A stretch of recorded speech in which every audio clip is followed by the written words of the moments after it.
पुर्तगाल के एक छोटे से गरीब परिवार में एक बच्चे का जन्म होता है। ये बच्चा अपने 4 भाई बहनों में सबसे छोटा था। पिता शराब की लत में डूबे हुए थे और माँ दूसरों के घरों में बर्तन साफ करके परिवार का पालन पोषण करती थी। घर के हालात इतने खराब हो चुके थे कि उसकी माँ ने उस बच्चे को जन्म देने से पहले ही अपना अबॉर्शन करवाने का फैसला किया था, लेकिन पैसे नहीं होने और डॉक्टर के मना कर देने की वजह से उन्हें हॉस्पिटल से दुखी मन के साथ घर लौटना पड़ा था। उसके बाद भी उसकी माँ हार नहीं मानती है। वे डिसाइड करती है कि वे हर रोज एक साउथ बियर पीकर घंटों तक मलेरिया की गलियों में तब तक दौड़ती रहेगी जब तक कि उसका बच्चा अपने आप गिर नहीं जाएगा। उसके बार बार कोशिश करने के बाद भी उसकी हर एक कोशिश नाकाम रहती है और आखिरकार उसे समझ आ जाता है कि इस बच्चे की किस्मत में कुछ और लिखा है। और दोस्तों, शायद नियति को भी कुछ और था, क्योंकि जिस बच्चे को जन्म से पहले मिटाने की लाख कोशिशें की गई थी, वह बच्चा आखिरकार इस दुनिया में आ ही जाता है। और फिर वही लड़का आगे चलकर करोड़ों दिलों की धड़कन, लाखों लोगों के लिए उम्मीद की किरण और पूरी दुनिया के लिए एक इंस्पिरेशन की वजह बनता है। ये कहानी किसी और की नहीं बल्कि the greatest of all time, A legend, the Cristiano Ronaldo की है।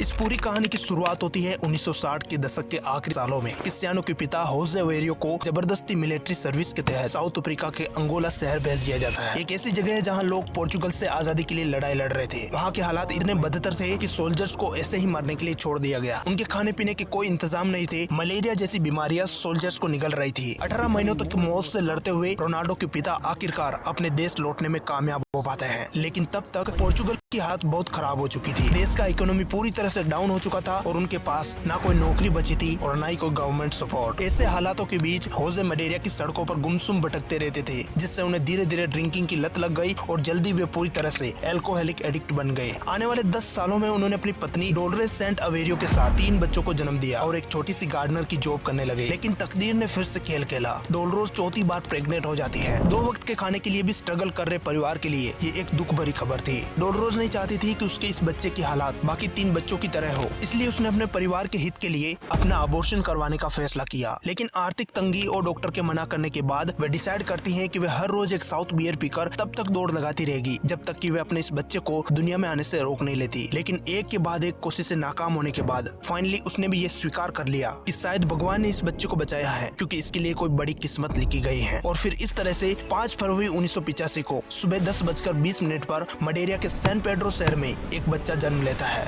जिसका नाम पिता की पसंदीदा फिल्म अभिनेता रोनाल्ड रीगन के सम्मान में क्रिस्टियानो रोनाल्डो रखा जाता है। रोनाल्डो का बचपन बहुत ही गरीबी में बीता था। एक छोटा सा घर जिसमें बिजली तक नहीं थी। चारों भाई बहन टीन से बनी छत के नीचे एक रूम में रहते थे, जिसमें बरसात के दिनों में पानी टपकता था। रोनाल्डो का बचपन बाकी बच्चों से काफी अलग था। क्रिसमस पर उन्हें कोई गिफ्ट नहीं मिलता तो रोनाल्डो गली में फुटबॉल खेलने निकल जाते थे। बस यही चीज रोनाल्डो की जिंदगी में खुशियां लाती थी। फुटबॉल ही था जिसे वे खेलते हुए अपने सारे गमों को भुला जाते थे। जब उससे कोई बॉल छीन लेता या बाकी बच्चे उसके लेवल पर परफॉर्म नहीं कर पाते तो वे फ्रस्ट्रेट हो जाता था और कई बार तो वे मैदान पर गिरकर रोने लग जाता था। इसलिए फिर सब उसे क्राई बेबी कहकर पुकारने लगे। ऐसी कंडीशन से डील करने के लिए रोनाल्डो ने बाद में इतनी प्रैक्टिस कर ली थी कि जब बॉल रोनाल्डो के पास आती थी तो मैच सिर्फ गोलकीपर और रोनाल्डो के बीच ही चल रहा होता था। बाकी प्लेयर्स उसके पीछे पीछे भागते रहते थे। इस हैबिट की वजह से रोनाल्डो को आगे जाकर भी कई कोचेस से डांट भी पड़ती थी। रोनाल्डो के परिवार की आर्थिक स्थिति अच्छी नहीं थी, लेकिन फिर भी उनके माता पिता ने उनके ड्रीम्स को पूरा करने में हर तरह की कोशिश की थी और इसी वजह से उसके पेरेंट्स रोनाल्डो को